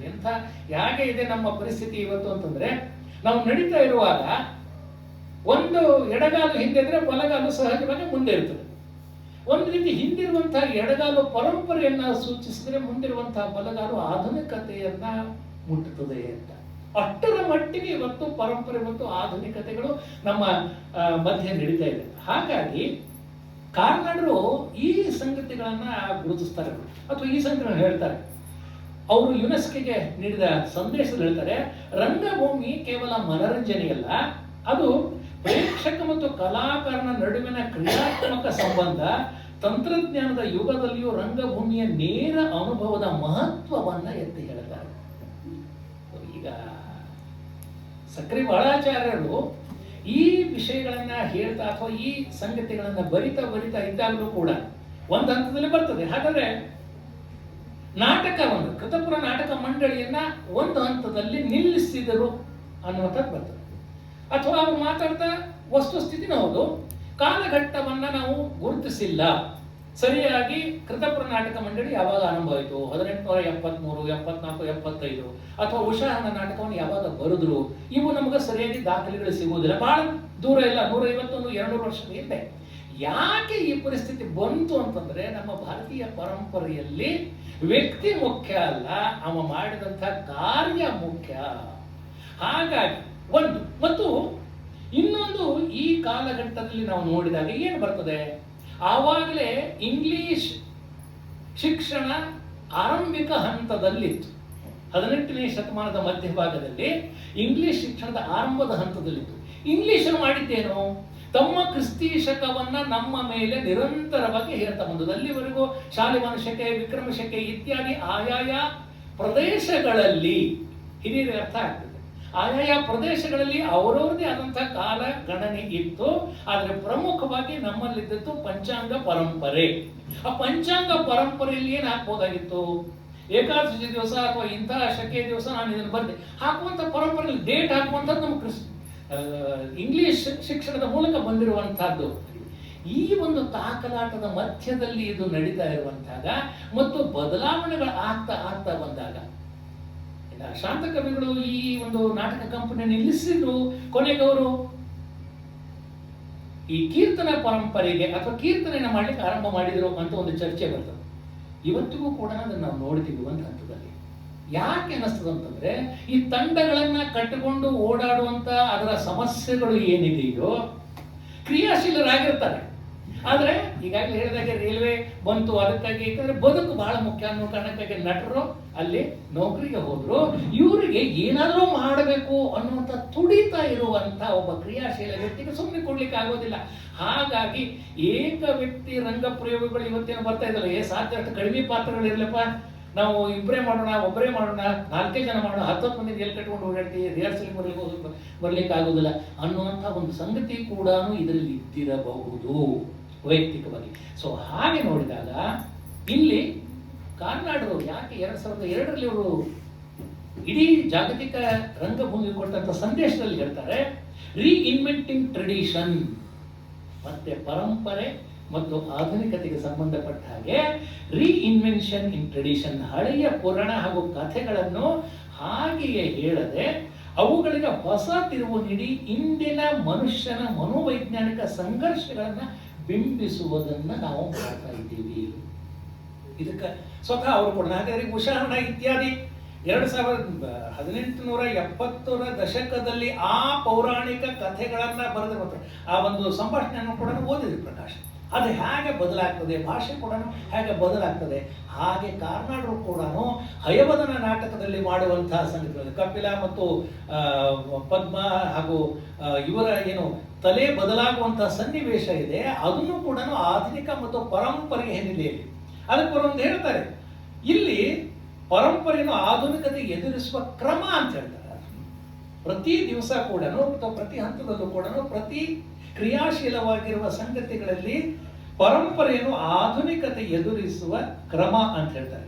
ಸೊ ಇದ್ರ ಜೊತೆಗೆ ಹಯವದನ, ನಾಗಮಂಡಲ, ಯಯಾತಿ ಇತ್ಯಾದಿ ಅವರ ನಾಟಕಗಳಿದೆ, ಪೌರಾಣಿಕ ಕಥೆಗಳನ್ನ ಅವರು ತಗೊಂಡಿರ್ತಾರೆ. ಅಲ್ಲಿ ಅವರು ಹೇಳುವಂಥದ್ದು ಅವುಗಳಿಗೆ ಆಧುನಿಕ ಅಸ್ತಿತ್ವವಾದ ಎಕ್ಸೆನ್ಷಿಯಲಿಸಮ್ ಅದನ್ನ ಅಳವಡಿಸುವಂಥದ್ದನ್ನು ನೋಡ್ತಾರೆ. ಯಾಕೆ ಈ ಮಾತನ್ನು ಹೇಳ್ತಾ ಇದ್ದೇನೆ ಅಂತಂದ್ರೆ, ಇದು ಕಾಲಘಟ್ಟದಲ್ಲಿ ಜಾಗತಿಕವಾಗಿ ಇವತ್ತು ಕೂಡ ಅವಾಗಲಿಂದನೂ ಕೂಡ, ಈಗ ಶಾಕುಂತಲ ಪುರಾಣದಲ್ಲಿ ಉಪನಿಷತ್ತಲ್ಲಿ ಇದ್ದಂತಹ ಕಥೆ, ಆದರೆ ಕಾಳಿದಾಸ ಬರೆದಾಗ ಅವ ಮಾಡಿಕೊಂಡಂತಹ ಬದಲಾವಣೆಗಳು ಮತ್ತು ಒಬ್ಬ ನಾಟಕಕಾರನಾಗಿ ಅವ ಸೃಜಿಸಿಕೊಂಡಂತಹ ಸನ್ನಿವೇಶಗಳು ಹೇಗಿದೆ. ಇವತ್ತು ಮೇಘದೂತದ ಬಗ್ಗೆನೂ ಬರ್ತದೆ. ಮೇಘದೂತ ಶಾಂತ ಕವಿಗಳು ಕೂಡ ಮೇಘದೂತವನ್ನ ಅನುವಾದ ಮಾಡಿದರು. ಮುಂದೆ ಸಾಲಿಯವರು ಮಾಡ್ತಾರೆ, ಬೇಂದ್ರೆಯವರು ಮಾಡ್ತಾರೆ. ಇಲ್ಲಿ ಮಾಡಿದಾಗ ಆಗುವಂತಹ ಬದಲಾವಣೆಗಳು ಹೇಗಿದೆ, ಯಾವ ರೀತಿ ಮಾಡ್ತಾ ಬಂದಿದ್ದಾರೆ. ಜಾಗತಿಕವಾಗಿ ವಸ್ತು ಮಾತ್ರ ಒಂದೇ. ಇಡೀ ಜಗತ್ತಿಗೆ ಮೇಘದೂತ ಅದರ ಸಿಂಗಲ್ ಲೈನ್ ಸ್ಟೋರಿ ಅಂತ ನಾವು ಹೇಳ್ತೀವಿ. ಅದರ ಮೂಲ ಸತ್ವ, ಅದರ ಪಾತ್ರಗಳು ಒಂದೇ. ಅಥವಾ ಈಗ ಶಾಕುಂತಲೆ ಇದೆ, ಅದೇ ಪಾತ್ರಗಳು, ಅದೇ ದುಷ್ಯಂತ, ಅದೇ ಶಕುಂತಲೆ, ಅದೇ ಇದೆ. ರಾಮಾಯಣ ನಾವು ನೋಡ್ತೀವಿ ಅಥವಾ ಮಹಾಭಾರತವನ್ನು ನೋಡ್ತೀವಿ. ಜಾಗತಿಕವಾಗಿ ಭಾರತವನ್ನ ಗುರುತಿಸುವುದು ಈ ರಾಮಾಯಣ, ಮಹಾಭಾರತ ಇತ್ಯಾದಿ ಪಾತ್ರಗಳ ಮೂಲಕನೇ. ಆದರೆ ರಂಗಭೂಮಿಗೆ ಇವರು ಕೊಟ್ಟಿರುವಂತಹ ಕೊಡುಗೆಗಳು ಕೇವಲ ಒಂದು ಸಂದೇಶವನ್ನ ಕಾರ್ನಾಡರು ಕನ್ನಡದ ಪರವಾಗಿ ಕೊಟ್ಟಿರಬಹುದು.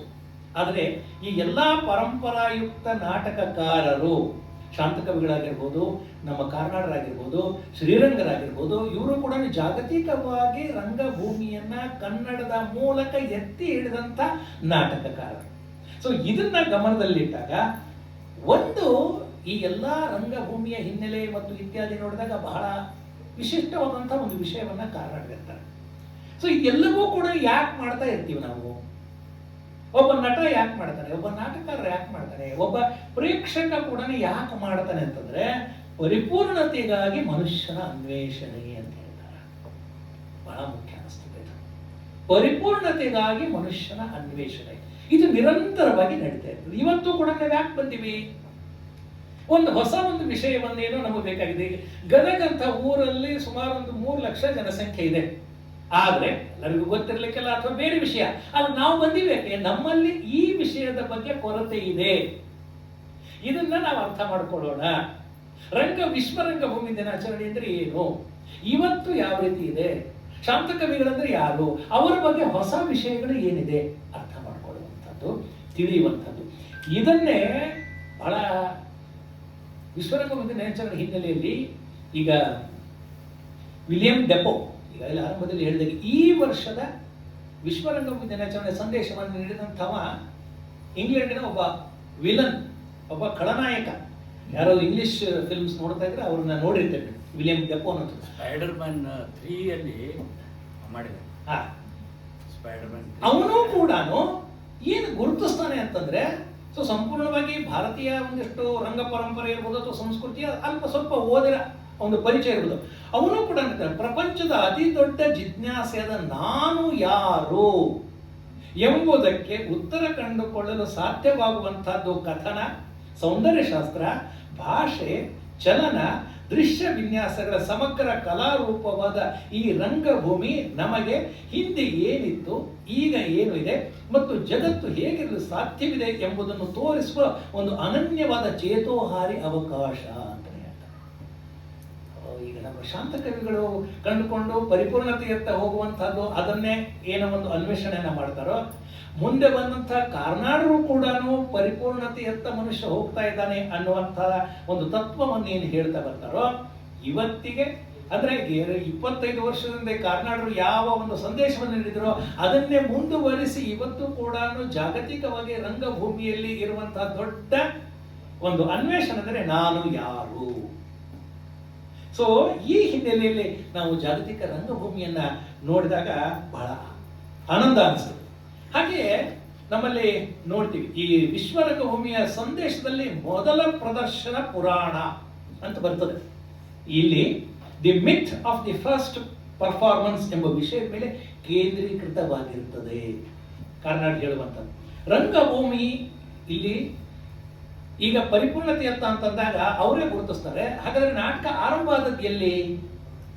ದೇವತೆಗಳು ಮತ್ತು ರಾಕ್ಷಸರ ಯುದ್ಧದಿಂದ ಆರಂಭವಾಗುತ್ತೆ. ರಾಕ್ಷಸರು ಯಾಕೆ ಈ ಒಂದು ರಂಗಭೂಮಿಯನ್ನ ಕೆಡಿಸ್ಲಿಕ್ಕೆ ಪ್ರಯತ್ನ ಮಾಡ್ತಾರೆ ಅಂದ್ರೆ ಅದು ಅವರ ಗುಣಲಕ್ಷಣ ಅಂತ ಹೇಳ್ತಾರೆ. ಹಾಗೆ ಯಾಕೆ ಇದು ಗುಣಲಕ್ಷಣ ಅಂತಂದ್ರೆ ವಿಫಲತೆಯನ್ನ ಅಡ್ಡಿಪಡಿಸುವಿಕೆ ಮತ್ತು ಹಿಂಸೆಯ ಅಪಾಯವನ್ನ ಇದು ಹೊಂದಿರುತ್ತದೆ. ಬಹಳ ಸೂಕ್ಷ್ಮವಾದಂತಹ ಸಂಗತಿ. ರಂಗಭೂಮಿಯಲ್ಲಿ ಪ್ರತಿ ಪ್ರದರ್ಶನ ಕೂಡ, ಪ್ರತಿ ಪಾತ್ರ ಕೂಡ ಇದೇ ಅಂತಿಮ ಅನ್ನುವ ರೀತಿಯಲ್ಲಿ ಇದಮಿತ್ತಮ್ ಅಂತಿಲ್ಲ. ಈಗ ಟಿವಿಯಲ್ಲಿ ಆಗಿರ್ಬೋದು, ರೇಡಿಯೋದಲ್ಲಿ ಆಗಿರ್ಬೋದು, ಸಿನಿಮಾ ಆಗಿರ್ಬೋದು, ಈಗಾಗಲೇ ಸಿದ್ಧಪಡಿಸೋದು ಬದಲಾವಣೆ ಮಾಡ್ಲಿಕ್ಕೆ ಆಗೋದಿಲ್ಲ. ಆದರೆ ಪ್ರತಿ ನಾಟಕದ ಪ್ರದರ್ಶನ ಕೂಡ ಹೊಸದಾಗಿರ್ತದೆ.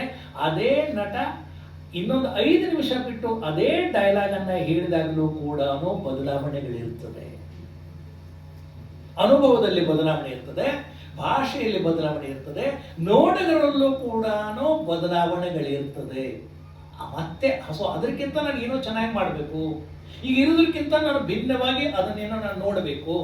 ನೋಡುಗರು ಕೂಡ ಈಗಾಗಲೇ ನೋಡಿದ್ದೀವಿ, ಈ ವಿಷಯ ಗೊತ್ತಿದೆ, ಆದರೆ ಇನ್ನೊಂದಿಷ್ಟು ಬೇರೆ ವಿಷಯಗಳನ್ನ 100 ವಾಕ್ಯಗಳನ್ನು ಹೇಳಿದ್ರೆ ಮೊದಲು ನಾವು ಕೇಳಿದಾಗ 40 ವಾಕ್ಯಗಳು ನಮ್ಮ ಗಮನದಲ್ಲಿದ್ರೆ, ಎರಡನೇ ಸಾರಿ ನಾವು ಕೇಳಿದಾಗ ಆ ವಾಕ್ಯಗಳ ಅರ್ಥಗಳು ಬೇರೆ ಆಗೋದು ನಮಗೆ ಕಾಣಿಸ್ತದೆ. ಸೊ ಈ ಪರಿಪೂರ್ಣತೆಯತ್ತ ನಿರಂತರವಾಗಿ ನಮಗೆ ಕಾಣುವಂತಹದ್ದು ಆಗಿರೋದ್ರಿಂದಾನೇ ಜಾಗತಿಕ ರಂಗಭೂಮಿಯಲ್ಲಿ ಭಾರತೀಯ ಪರಂಪರೆ ಅದ್ಭುತವಾಗಿ ಕಾಣಿಸ್ತದೆ. ಇನ್ನು ಶಾಂತಕವಿಗಳ ಈ ಒಂದು ವಿಚಾರವನ್ನು ನಾವು ನೋಡಿದಾಗ, ಶಾಂತಕವಿಗಳ ಜೀವನದಲ್ಲಿ ಈಗ 3 ಪರಂಪರೆಗಳನ್ನು ನಾವು ನೋಡ್ತೀವಿ. ಶಾಂತಕವಿಗಳ ಮುಂದಿನ ಒಂದು ಪರಂಪರವಾಗಿ ಬೇಂದ್ರೆ ಅವರು ಅವರ ಎಲ್ಲ ಸಾಹಿತ್ಯವನ್ನ ಇಸ್ಕೊಳ್ತಾರೆ ಅಥವಾ ಅವರೆಲ್ಲ ಸಾಹಿತ್ಯ ಬರ್ಕೊಳ್ತಾರೆ. ಅವರ ಮುಂದಿನ ಪರಂಪರೆಯಾಗಿ ಗದಗದವರೇ ಆದಂತಹ ಕೀರ್ತನ ಕುರ್ತು ಕೊಟ್ಟೆವು. ಶಾಂತಕವಿಗಳ ಬಗ್ಗೆ ಬಹಳ ಅದ್ಭುತವಾದಂತಹ ಒಂದು ವಿಷಯವನ್ನ ಹೇಳ್ತಾರೆ. ಅವ್ರು ಹೇಳ್ತಾರೆ, ಶಾಂತಕವಿಗಳ ಜೀವನದಲ್ಲಿಯ ಮತ್ತು ಸಾಹಿತ್ಯದ ದೊಡ್ಡ ಸಿದ್ಧಿ ಎಂದರೆ ಹೊಸ ಭಾಷೆಯನ್ನು ಹುಡುಕಿಕೊಂಡದ್ದು. ಹೊಸ ಭಾಷೆ ಬಗ್ಗೆ ನಾವು ಹೇಳಿದ್ರು. ಹೊಸ ಭಾಷೆಯನ್ನು ಯಾಕೆ? ಈಗ ಮಿತ್ರವಿಂದ ಗೋವಿಂದ, ಸಿಂಗಾರ ಮಿತ್ರವಿಂದ ಗೋವಿಂದ ಮೊದಲ ಕನ್ನಡ ಅನುವಾದ ನಾಟಕ ಅಂದ್ಕೊಂಡಾಗ ಸ್ವತಂತ್ರ ನಾಟಕ ಉಷಾಹರಣ ಹೊಸ ನಾಟಕದಲ್ಲಿ ಅಂದ್ರೆ ಹೊಸ ರಂಗಭೂಮಿ ಮಾದರಿಯಲ್ಲಿ ಶಾಂತಕವಿಗಳು ಬರೆದಂಥದ್ದು. ಅದು ಕಂಡುಕೊಂಡಂತ ಭಾಷೆ, ಅದು ಸಂಪೂರ್ಣವಾಗಿ ಈ ಭಾಷೆಯನ್ನು ಹುಡುಕೊಂಡಿದ್ದು ಕವಿಯ ಪ್ರಜ್ಞೆಗೂ ಮತ್ತು ಭಾಷೆಗೂ ಇರುವ ಅವಿಭಾಜ್ಯವಾದ ಸಂಬಂಧವನ್ನ ಕಂಡುಕೊಂಡದ್ದು. ಇದರ ಜೊತೆಗೆ ಶಾಂತಕವಿಗಳ ಮೂಲಭೂತ ಅನ್ವೇಷಣೆ ಅನಿವಾರ್ಯವಾಗಿದ್ದಷ್ಟೇ ಮುಗ್ಧವೂ ಆಗಿದೆ. ಬಹಳ ಇಂಟ್ರೆಸ್ಟಿಂಗ್ ಅನಿಸ್ತದೆ. ಅವ್ರು ಯಾಕೆ ಮುಗ್ಧರು? ಶಾಂತಕವಿಗಳು ಒಬ್ಬ ವಿಶಿಷ್ಟ ಭಾಷಾಕಾರ ಅಥವಾ ವಿಶಿಷ್ಟ ನಾಟಕರಾಗಿದ್ರೂ ಕೂಡ ಅನ್ವೇಷಣೆ ಅನಿವಾರ್ಯ ಆಗಿದ್ರು ಕೂಡ ಮುಗ್ಧವೂ ಆಗಿದೆ ಅಂತ ಗುರುತಿಸುತ್ತ ಕೀರ್ತನೆ ಕೂತ್ಕೊಂಡ್ರು. ಯಾಕೆ ಮುಗ್ಧತೆ? ಈಗಾಗಲೇ ಮರಾಠಿ ಭಾಷೆ ಇತ್ಯಾದಿ ಭಾಷೆಗಳ ಜೊತೆಗೆ ಏನು ಒಡನಾಟ ಇತ್ತು, ಒಡನಾಟ ಅನ್ನೋದಕ್ಕಿಂತ ತಾಕಲಾಟಗಳಿತ್ತು, ಸಂಘರ್ಷಗಳಿತ್ತು. ಅದರಿಂದ ನಾನು ಹೊಸದನ್ನೇನಾದ್ರೂ ಮಾಡಬೇಕು, ಅದು ಎಷ್ಟೇ ಕೆಟ್ಟದಾಗಿ ಅಥವಾ ಎಷ್ಟೇ ಅದು ರೂಢ ಆಗಿರಲಿ, ಆದ್ರೆ ನಾನು ಮಾಡಬೇಕು ಅನ್ನುವಂಥ ಮುಗ್ಧವಾದಂಥ ವಿಶ್ವಾಸ ಇರ್ತದಲ್ಲ, ಅದು ಅದರಲ್ಲಿದೆ ಅನ್ನುವಂಥದ್ದನ್ನ ಅವರು ಗುರುತಿಸ್ತಾರೆ. ಸೊ ಹೀಗೆ ನಾವು ವಿಶ್ವರಂಗಭೂಮಿಗೆ ಭಾರತೀಯ ಪರಂಪರೆ, ಅದರಲ್ಲೂ ಕನ್ನಡದ ಪರಂಪರೆಯನ್ನು ನಾವು ನೋಡಿದಾಗ ನಮ್ಮ ಎಲ್ಲ ನಾಟಕ ಪರಂಪರೆಗಳು ಅಥವಾ ನಾಟಕದ ವಸ್ತುಗಳು ಜಾಗತಿಕವಾಗಿ ಭಾರತೀಯ ಪುರಾಣ ಇತ್ಯಾದಿಗಳನ್ನ ಅನ್ವಯಿಸುತ್ತಾ ನೋಡ್ತೀವಿ. ಭಾರತೀಯ ನಾಟ್ಯಶಾಸ್ತ್ರ ಇವತ್ತೂ ಕೂಡ ಜಾಗತಿಕವಾಗಿ ಸಿದ್ಧವಾದಂತಹ, ವೈಜ್ಞಾನಿಕವಾಗಿ ಸಿದ್ಧವಾಗಿರುವಂತಹ ಏಕಮೇವ. ಯಾಕಂದ್ರೆ ಏಕಮೇವ ಅಂತ ಯಾಕೆ ಹೇಳ್ತೇನೆ ಅಂದ್ರೆ, ಇವತ್ತು ನಮ್ಮಲ್ಲಿ ಸುಮಾರು 30 ರಾಜ್ಯಗಳಿದೆ, ಬೇರೆ ಬೇರೆ ಸಾವಿರಾರು ಭಾಷೆಗಳಿದೆ. ಆದರೆ ಇವತ್ತೂ ಕೂಡ ಭಾರತೀಯ ನಾಟ್ಯಶಾಸ್ತ್ರದ ಹೊರತಾಗಿ ಒಂದೂ ಕೂಡ ಡೆಫಿನೇಷನ್ ಅನ್ನ ಸೇರಿಸಕ್ಕಾಗಿಲ್ಲ, ಹೊಸದನ್ನ. ಇದು ಬಹಳ ಪ್ರಮುಖ ಆಗ್ತದೆ. ಸೊ ವಿಶ್ವರಂಗಭೂಮಿಗೆ ನಾವು ಕಟ್ಟಿಕೊಟ್ಟಿರುವಂತಹ ಸಂಗತಿಗಳು, ಅದಕ್ಕೆ ಪ್ರಕಾಶ್ ಮೊನ್ನೆ ಮಾಡಿರುವಂತಹ ಶಾಂತಕವಿಗಳ ವಿಶ್ರಾಂತಿ ಬಗ್ಗೆ, ಅಂದರೆ ಆ ಒಂದು ರೂಪಕ, ಆ ರೂಪಕದ ಬಗ್ಗೆ ಹೇಳ್ತಾರೆ. ಶಾಂತಕವಿಗಳ ಜೀವನದ ಐತಿಹಾಸಿಕ ವಿವರಣೆಯನ್ನು ಒಳಗೊಂಡಿರುವುದರಿಂದ ಇದನ್ನು ದಾಖಲಾತಿ ನಾಟಕ ಎಂದು ಕರೆದದ್ದು ಸಮಂಜಸವಾಗಿದೆ. ನಾಟಕ ಎನ್ನುವುದು ಸಮಂಜಸವಾಗಿದೆ. ನಾಟಿಕ ಎಂಬ ಪದ ಪ್ರಯೋಗವು ಭರತ ಮುನಿಯ ನಾಟ್ಯಶಾಸ್ತ್ರದ ಅಧ್ಯಾಯ 20ರಲ್ಲಿಯೂ ನಾಟಿಕ ಅನ್ನುವಂಥದ್ದು. ಹಾಗೆಯೇ ಧನಂಜಯನ ದಶರೂಪಕ ಪ್ರಕಾಶ 3 ಅಧ್ಯಾಯಗಳು, ಅಥವಾ ನಾಟಕ ಅಧ್ಯಾಯಗಳು ಪ್ರಕಾಶ 3ರಲ್ಲೂ ಕಂಡು ಬರುತ್ತದೆ. ಹಾಗೆ ಇದು ಪ್ರಸಿದ್ಧ ದಶರೂಪಗಳಲ್ಲಿ ಒಂದಾಗಿರದೆ ಉಪರೂಪಕಗಳಲ್ಲಿ ಪರಿಗಣಿಸಲ್ಪಟ್ಟಿದೆ.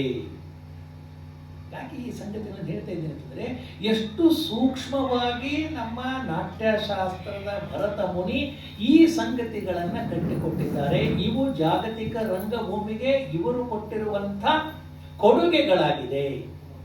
ಸೊ ಇಲ್ಲಿ ಈ ನಾಟಿಕ ಅನ್ನುವಂಥದ್ದು HR ಅಮರನಾಥ್ ಅವರ ಕೃತಿಗಳಲ್ಲಿ ಅದನ್ನು ಬರೀತಾರೆ. ಸೊ ಇಲ್ಲಿ ಶಾಂತಕವಿಗಳು ಕೂಡ ಬಳಸ್ಕೊಂಡಿರುವಂತಹ ಅಥವಾ ಬರೆದಿರುವಂತಹ ಸಂಗತಿಗಳು ಎಲ್ಲೋ ನಮ್ಮ ಲೋಕಲ್ ಯಾವುದೋ ಒಂದು ಸಂಗತಿಗಳನ್ನು ಬಳಕೆ ಇತ್ಯಾದಿ ಇಲ್ಲಿಯ ಒಂದು ಪಾತ್ರಗಳನ್ನು ತಗೊಂಡು ಬರೆದ್ಬಿಡ್ಬೋದಾಗಿತ್ತು. ಆದರೆ ಸಾಮಾನ್ಯವಾಗಿ ನಮ್ಮಲ್ಲಿ ಬರೆಯುವುದು ಯಾವುದು? ವಿದ್ಯಾರಣ್ಯ ವಿಜಯ, ಸುಂದೋಪ ಸುಂದ ಕಥೆ, ಸೀತಾರಣ್ಯ ಪ್ರವೇಶ, ಉಷಾಹರಣ, ಹಾಗೆ ಮೇಘದೂತ ಇತ್ಯಾದಿ ಶಾಕುಂತಲ ಎಲ್ಲವೂ ಕೂಡ ಜಾಗತಿಕವಾಗಿ ಸ್ಥಿತ್ಯಂತರವಾಗಿರುವಂಥ ಕಥಾ ರೂಪಕಗಳು ಅನ್ನೋದನ್ನ ನಾವು ನೋಡ್ತೀವಿ. ಸೊ ಒಬ್ಬ ಅದ್ಭುತವಾದಂತಹ ಕ್ರಿಯಾಶೀಲ ವ್ಯಕ್ತಿಗೆ, ಕ್ರಿಯಾಶೀಲ ನಾಟಕಕಾರನಿಗೆ ಜಾಗತಿಕವಾಗಿಯೇ ನಾವು ಏನಾದರೂ ಮಾಡಬೇಕು, ಗುರುತಿಸ್ಕೊಳ್ಬೇಕು. ಆವಾಗ ಈ ರಂಗಭೂಮಿ ಅಂದ್ರೆ ಜಾಗತಿಕ ರಂಗಭೂಮಿ ಅಂತ ಕಲ್ಪನೆ ಇರಲಿಲ್ಲ, ಆದರೆ ಒಟ್ಟು ಒಂದು ವ್ಯಾಪ್ತಿ ನಮ್ಮಲ್ಲಿ ಇತ್ತು. ಸೊ ಆ ವ್ಯಾಪ್ತಿಗೆ ಪೂರಕವಾಗಿಯೇ ಶಾಂತಕವಿಗಳು ಹೇಳಿದ್ದನ್ನು ನಾವು ನೋಡ್ತೀವಿ. ಅವರೇ ಈಗಾಗಲೇ ಅದನ್ನ ಉಲ್ಲೇಖ ಮಾಡಿದ ಹಾಗೆ ನಾಟಕ ನೋಡುವುದರಿಂದ ಆಗುವ ಲಾಭಗಳು ಅಂತ ಹೇಳ್ತಾರೆ. ಶಾಂತಕವಿಗಳು ಹೇಳುವಂಥದ್ದು ನಾಟಕ ನೋಡುವುದರಿಂದ ಆಗುವ ಲಾಭಗಳು. ಭವ ನೋಡಬೇಕೆಂದು ದೇವರನ್ನು ಕೊಂಡಾಡು, ಶ್ರವಣ ಸುಖಮಪ್ಪುಂದೆ ನುಂದನಿಗಳಿಂಪಾಡು, ನವರಸಗಳ ಆರ್ಭವಿಸುವಂತೆ ಭಾವಗಳಿಂದ ಮಾತನಾಡು. ಎಷ್ಟು ಚೆನ್ನಾಗಿ ಹೇಳ್ತಾರೆ. ಕೊನೆಗೆ ಹೇಳ್ತಾರೆ, ಹಾಗಾದ್ರೆ ಇದೆಲ್ಲವೂ ಕೂಡ ಕರ್ನಾಟಕಕ್ಕೆ ಮಾತ್ರನಾ? ರಕ್ಷಿಸು ಕರ್ನಾಟಕ ದೇವಿ, ಸಂರಕ್ಷಿಸು ಕರ್ನಾಟಕ ದೇವಿ ಅಂತ ಹೇಳಿ ಕರ್ನಾಟಕಕ್ಕೆ ಮಾತ್ರನಾ? ಅಲ್ಲ. ಅವರು ಹೇಳ್ತಾರೆ, ಇಂಥ ಸಂಗ್ರಹ ಅಥವಾ ಉಪದೇಶ ಬಾಂಧವರನ್ನ ಆಗಣಿಸು ವೀರ್ಯಪುರಿಯ ಸತ್ಯದ ಸವಿಯ. ಇಡೀ ದೇಶದ ಜನರು ಈ ಸತ್ಯದ ಸವಿಯನ್ನ ಅನುಭವಿಸಲಿ ಅನ್ನುವ ವಿಷಯವನ್ನ ಅವರು ಹೇಳ್ತಾರೆ. ಸೊ ನಮ್ಮಲ್ಲಿ ಯಾವತ್ತೂ ಕೂಡ ಕೇವಲ ನಮಗಷ್ಟೇ, ಅದು ಕನ್ನಡ ಭಾಷೆಗೆ ಆಗಿರ್ಬೋದು, ಕನ್ನಡ ಭಾಷೆ ಒಂದು ಅಭಿವ್ಯಕ್ತಿಯ ಒಂದು ಮಾಧ್ಯಮ ಮಾತ್ರ. ಹಾಗೆ ಭಾಷೆಗೆ ಯಾವುದೇ ಮಿತಿಗಳು ಕ್ರಿಯಾಶೀಲರದವರಿಗಿಲ್ಲ, ಅದನ್ನು ಅನುಭವಿಸುವವರಿಗೂ ಇಲ್ಲ. ಸೊ ಅದು ಒಟ್ಟಾರೆಯಾಗಿ ಜಾಗತಿಕವಾಗಿ ದೇಶಕ್ಕೆ ಪೂರಕವಾಗುವ ರೀತಿಯಲ್ಲಿ ದೇಶೀಯವಾಗಿ ಮತ್ತು ಮಾರ್ಗವಾಗಿ ಎರಡೂ ರೀತಿಯಲ್ಲಿ ಅದಿದೆ ಅನ್ನೋದನ್ನ ಶಾಂತಕವಿಗಳ ಒಂದು ಉದಾಹರಣೆಯಿಂದ ನಾವು ಅದನ್ನು ನೋಡ್ತಾ ಬಂದಿದ್ದೀವಿ. ಶ್ರೀರಂಗರು ಆದ್ಯ ರಂಗಾಚಾರ್ಯರು ಅಂತ ಅನ್ಕೊಂಡಂಥವ್ರು ಭರತನ ನಾಟ್ಯಶಾಸ್ತ್ರವನ್ನ ಅನುವಾದ ಮಾಡಿದರೆ, ನಾಟ್ಯಶಾಸ್ತ್ರವೂ ಕೂಡ ಜಾಗತಿಕವಾಗಿರುವಂಥದ್ದು. ಕಾರ್ನಾಡರು ಕೂಡ ತಮ್ಮ ನಾಟಕಗಳ ಮೂಲಕ ಭಾರತೀಯ ಪರಂಪರೆಯ ವಸ್ತುಗಳನ್ನು ಇಟ್ಟುಕೊಂಡು ನಾಟಕಗಳನ್ನ ಬರೆದು ಜಾಗತಿಕವಾಗಿ ಹೆಸರು ಗಳಿಸುತ್ತವರು. ನಮ್ಮ BV ಕಾರಂತರು ಕೂಡ ನಾಟಕಾದಿಗಳಿಂದ ದೇಶ ವಿದೇಶಗಳಲ್ಲಿ ಅವರು ಸ್ಥಾಪಿತವಾದಂಥ ನಾವು ನೋಡ್ತೀವಿ. ಹೀಗೆ ವಿಶ್ವರಂಗ ಭೂಮಿಗೆ ಕನ್ನಡದ ಕೊಡುಗೆ ಬಹಳ ದೊಡ್ಡದಾಗಿದೆ. ಆ ಕನ್ನಡದ ಕೊಡುಗೆಯಲ್ಲಿ ಆರಂಭಿಕವಾಗಿ ಈ ಒಂದು ಬುನಾದಿಯನ್ನು ಹಾಕಿದಂಥವರು ಶಾಂತ ಕವಿಗಳು. ಸೊ ಇಂಥ ಒಂದು ಶಾಂತ ಕವಿಗಳ ಈ ಒಂದು ಟ್ರಸ್ಟ್ ವತಿಯಿಂದ ಈ ಒಂದು ನಮ್ಮ ಸಾಹಿತ್ಯ ಕಲಾವೇದಿಕೆ, ಗದಗಿನ ಸಾಹಿತ್ಯ ಕಲಾವೇದಿಕೆ ಹಿನ್ನೆಲೆ ವಿಶ್ವರಂಗ ಭೂಮಿಯ ದಿನಾಚರಣೆ ಅಂಗವಾಗಿ ಕನ್ನಡ ಮತ್ತು ವಿಶ್ವರಂಗ ಭೂಮಿಯ ಒಂದು ಅವಿನಾಭಾವ ಸಂಬಂಧಕ್ಕೆ ಯಾವ ರೀತಿ ಕಾರಣ ಆಗಿದೆ ಅನ್ನುವ ಒಂದಿಷ್ಟು ವಿಷಯಗಳನ್ನು ಹಂಚಿಕೊಳ್ಳಿಕ್ಕೆ ಅನುವು ಮಾಡಿಕೊಟ್ಟಂಥ ಸಾಹಿತ್ಯ ಕಲಾವೇದಿಕೆಯ ಎಲ್ಲ ಸಹೃದಯರಿಗೆ ವಂದನೆಗಳನ್ನು ಅರ್ಪಿಸಿ ನನ್ನ ಮಾತಿಗೆ ವಿರಾಮ ನೀಡ್ತೀನಿ. ನಮಸ್ಕಾರ. ಜಾಗತೀಕರಣದ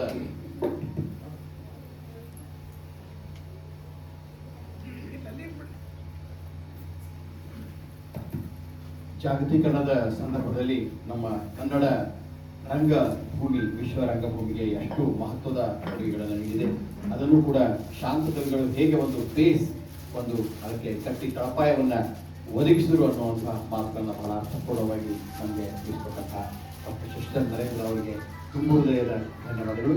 ನಮ್ಮ ಸಾಹಿತ್ಯ ಕಲಾವೇದಿಕೆಯ ವತಿಯಿಂದ ಇದೀಗ ಆಗಮಿಸಿದಂತಹ ನಮ್ಮ ಎಲ್ಲ ಗಣ್ಯ ಅತಿಥಿಗಳಿಗೆ ಪ್ರೀತಿಪೂರ್ವಕ ಸನ್ಮಾನ. ಮೊದಲನೇದಾಗಿ ಹಿರಿಯರಾದ ಮತ್ತು ನಮ್ಮವರೇ ಆದಂತಹ ನಮ್ಮ ಗದಗಿನವರೇ ಆದಂತಹ ಡಾಕ್ಟರ್ ಪ್ರಕಾಶ್ ಗರುಡ್ ಅವರಿಗೆ ಪ್ರೀತಿಪೂರ್ವಕ ಸನ್ಮಾನವನ್ನು ಅವರ ಆತ್ಮೀಯರು ಹಿರಿಯರಾಗಿ ಕರ್ಕೊಂಡು ಸುಶೀಲೇಂದ್ರ ಜೋಶಿ ಅವರು ನಡೆಸಿಕೊಡ್ಬೇಕು ಅಂತ ಹೇಳಿ ಅವರಲ್ಲಿ ವಿನಂತಿಯನ್ನು ಮಾಡ್ತಾ ಇದ್ದೀನಿ. ಜೊತೆಗೆ ನಮ್ಮ ರವೀಂದ್ರ ಜೋಶಿಯವರು ಕೂಡ ಸನ್ಮಾನವನ್ನು ನೆರವೇರಿಸಿಕೊಡ್ಬೇಕು ಅಂತ ವಿನಂತಿ ಮಾಡ್ಕೊತಾ ಇದ್ದೀವಿ.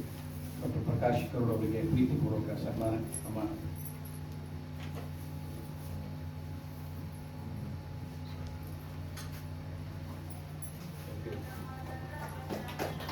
ಧನ್ಯವಾದಗಳು ಸರ್. ಸಾಹಿತ್ಯ ಕಲಾ ವೇದಿಕೆಯ ಕಾರ್ಯಕ್ರಮಕ್ಕೆ ಆಗಮಿಸಿ ಬಹಳ ವಿದ್ವತ್ಪೂರ್ಣ ಉಪನ್ಯಾಸವನ್ನು ಪ್ರಕಾಶ್ ಕರೋಡ್ ಅವರು ನೀಡಿದ್ದಾರೆ. ನಿರಂತರವಾಗಿ ರಂಗಭೂಮಿಯಲ್ಲಿ ಕ್ರಿಯಾಶೀಲರಾಗಿದ್ದಾರೆ. ಇತ್ತೀಚೆಗೆ ಅವರ ಮತ್ತೊಂದು ಬಹಳ ಪ್ರಮುಖ ನಾಟಕ ಕನಗಲ್ರ ಮಹಾಭಾರತವನ್ನು ನಾವು ಇತ್ತೀಚೆಗೆ ಕೊಡಿದ್ವಿ. ಧನ್ಯವಾದಗಳು. ಮತ್ತೋರ್ವರು ಡಾಕ್ಟರ್ ಶಶಿಧರ್ ನರೇಂದ್ರ ಅವರು ಬಹಳ ಕ್ರಿಯಾಶೀಲ ವ್ಯಕ್ತಿಗಳು, ಬಹಳ ಉತ್ತಮವಾದಂತಹ ಉಪನ್ಯಾಸವನ್ನು ಅವರು ನೀಡಿದ್ದಾರೆ. ನಮ್ಮ ಹಿರಿಯರಾದ ಸುಬ್ಬಣ್ಣವರ್ ಸರ್ ಅವರು ಆಗಮಿಸಿ ಶಶಿಧರ್ ನರೇಂದ್ರ ಅವರಿಗೆ ಸನ್ಮಾನಿಸಿ ಅಭಿನಂದಿಸಬೇಕು ಅಂತ ವಿನಂತಿ ಮಾಡಬೇಕಾಗಿದೆ.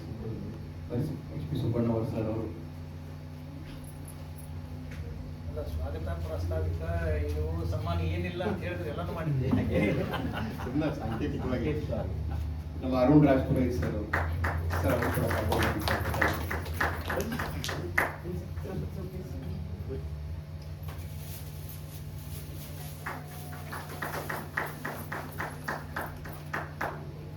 ಧನ್ಯವಾದಗಳು ಸರ್. ಈ ಕಾರ್ಯಕ್ರಮ ಗದಗಿನಲ್ಲಿ ಬಹಳ ಯಶಸ್ವಿಯಾಗಿ ನೆರವೇರಿಸಲಿಕ್ಕೆ ಬಹಳ ಸಹಾಯ ಸಹಕಾರ ನೀಡಿದವರು ನಮ್ಮ ಹನುಮೇಶ್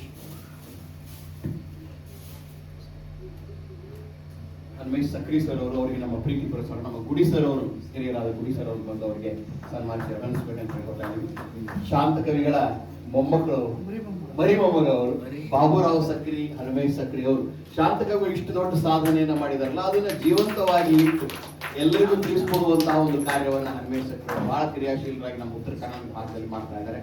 ಶಾಂತ ಕವಿಗಳ ನಾಟಕಗಳ ಪ್ರದರ್ಶನ, ಅವ್ರ ಬಗ್ಗೆ ವಿಚಾರ ಸಂಕಿರಣ, ಅವ್ರ ಬಗ್ಗೆ ಉಪನ್ಯಾಸ, ಧಾರವಾಡ, ಹುಬ್ಬಳ್ಳಿ, ಗದಗು, ಬಿಜಾಪುರ ಎಲ್ಲ ಭಾಗದಲ್ಲಿ ಬಹಳ ಉತ್ತಮವಾಗಿ ಈ ಕೆಲಸ ತಮ್ಮ ಟ್ರಸ್ಟ್ ವತಿಯಿಂದ ನಡಿಬೇಕು ಅಂತ ಹೇಳಿ ಬಹಳ ಕ್ರಿಯಾಶೀಲರಾಗಿ ಒಳ್ಳೊಳ್ಳೆ ವಿದ್ವಾಂಸರನ್ನ ಸೇರಿಸಿ ಇಂತಹ ಕಾರ್ಯಕ್ರಮವನ್ನು ಮಾಡ್ತಾ ಬಂದಿದ್ದಾರೆ. ಅವರಿಗೆ ನಾನು ಮತ್ತೊಮ್ಮೆ ಸಾಹಿತ್ಯ ಕಲಾವೇದಿಕೆ ಪರವಾಗಿ ತುಂಬ ಹೃದಯದ ಧನ್ಯವಾದಗಳು.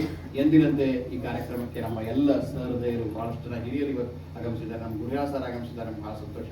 ಸುಶ್ರೀ ಜೋಶಿ ಅವರು ಬಂದಿದ್ದಾರೆ, ಸುಬ್ಬಣ್ಣ ಅವರು ಸಹೋದರರು ಬಂದಿದ್ದಾರೆ, ಮತ್ತು ನಮ್ಮ ಎಂದಿನಂತೆ ನಮ್ಮ ಎಲ್ಲ ಸಹೃದಯರು ಬಂದಿದ್ದಾರೆ. ಮತ್ತು ಈ ಕಾರ್ಯಕ್ರಮದ ಬಹಳ ಯಶಸ್ವಿಗೆ ಶ್ರಮಿಸ್ತಾ ಇರುವಂತಹ ರಾಜ್ ಪುರೋಹಿತ್ ಪರಿವಾರದವರಿಗೆ ಮತ್ತು ನಮ್ಮ ರವೀಂದ್ರ ಜೋಶಿ ಅವರಿಗೆ ತುಂಬ ಹೃದಯದ ಧನ್ಯವಾದಗಳನ್ನ ತಮಗೆಲ್ಲ ಮತ್ತೊಮ್ಮೆ ಧನ್ಯವಾದ ಅರ್ಪಿಸಿ, ಉಪಹಾರದ ವ್ಯವಸ್ಥೆ ದಯವಿಟ್ಟು ಉಪಹಾರವನ್ನು ಸ್ವೀಕರಿಸಿಕೊಳ್ಳಬೇಕು ಅಂತ ಹೇಳಿ ತಮ್ಮಲ್ಲಿ ವಿನಂತಿ. ಎಲ್ಲರಿಗೂ